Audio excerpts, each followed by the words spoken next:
আসসালামু আলাইকুম সবাইকে। আশা করি সবাই ভালো আছেন। নতুন আপনাদের জন্য আরেকটি ব্লগ নিয়ে চলে আসলাম। আজকে হচ্ছে আপনাদের সাথে খুবই মজাদার একটা ডেজার্ট শেয়ার করব। সেটা হচ্ছে আমার বাবির রেসিপি। সৌদি আরবে আসার পর থেকে বাবি আমাদের জন্য অনেক ডেজার্ট বানিয়ে খাওয়ায়, কিন্তু কখনো আমাদের ওভাবে ভিডিও করা হয় না। সো ভাবলাম আজকে একটু যেহেতু ফ্রি টাইম পাইছি, একটু আপনাদের সাথে ডেজার্টটা শেয়ার করি। সো দেখতেই থাকুন। এখানে হচ্ছে 2 চামচ কফি এবং 2 চামচ চিনির সাথে 2 কাপ গরম পানি মিক্স করে রেখে দিলাম। এরপর হচ্ছে আমরা ক্রিমের জন্য যেটা করব সেটা হচ্ছে চুলায় একটা হাঁড়িতে পানি দিয়ে হচ্ছে পানিটা যখন গরম হয়ে আসবে তখন হচ্ছে একটা বোলের মধ্যে আমরা হচ্ছে 2টা ডিম নিয়ে নিলাম। ডিমের হচ্ছে শুধু কুসুম অংশ নিলাম। তো আস্তে আস্তে ডিমটা হচ্ছে মিক্স করা শুরু করলাম। এরপর হচ্ছে চিনি দিয়ে দিলাম হাফ কাপ। এরপর হচ্ছে দুধ দিয়ে আবারও খুব সুন্দর করে মিক্স করে নিলাম। এরপর হচ্ছে যখন দুধ আর চিনির ডিমের মিক্সটা ঘন হয়ে আসবে তখন হচ্ছে চুলাটা বন্ধ করে দিব। এরপর ক্রিমের আমাদের হচ্ছে আরেকটা স্টেপ আছে, ওটা হচ্ছে এখানে হচ্ছে 2টা হুইপ ক্রিম নিলাম। এরপর হচ্ছে 1 কাপ দুধ নিলাম, এটা হচ্ছে লিকুইড দুধ। তো এরপর একটু হচ্ছে বিট করে নিলাম, আবার 2 কাপের মতো ক্রিম দিলাম।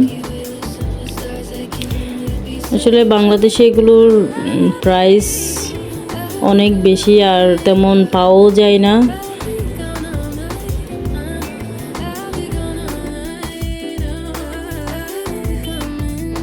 ক্রিমটা দিয়ে আবার একটু মিক্স করে নিব। এই তো আমাদের ক্রিমটা রেডি। এরপর আমরা হচ্ছে একটু বেকিং পাউডার দিয়ে দিলাম। এরপর হচ্ছে আমাদের দুধ ডিমের মিক্সারটা দিয়ে দিলাম। এরপর আবারও একটু বিট করে নিচ্ছি।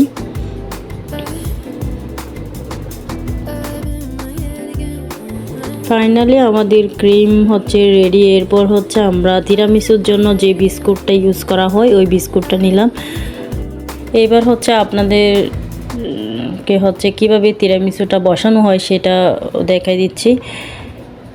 বিস্কিটের একটা লেয়ার দিয়ে এরপর হচ্ছে ক্রিম দিয়ে পরে নেক্সট আরেকটা বিস্কিটের লেয়ার দিয়ে আবার ক্রিম দিয়ে এভাবে করা হয়।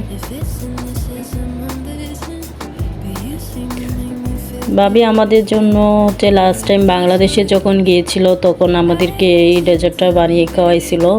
এরপর হচ্ছে আমরা সিক্রেট রেসিপি থেকে একবার খেয়েছিলাম, খুবই মজা ছিল ওটাও। আর এটা তো আজকে বুঝতে পারছেন কতটুকু মজা হবে, দেখেই লোভ সামলাতে পারতেছি না।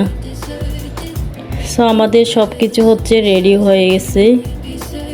এটা হচ্ছে ফ্রিজে রেখে দিব 2 ঘন্টা অথবা 3 ঘন্টার জন্য। 2-3 ঘন্টা পরে আমি হচ্ছে ফ্রিজ থেকেই তিরামিসুটা বের করলাম।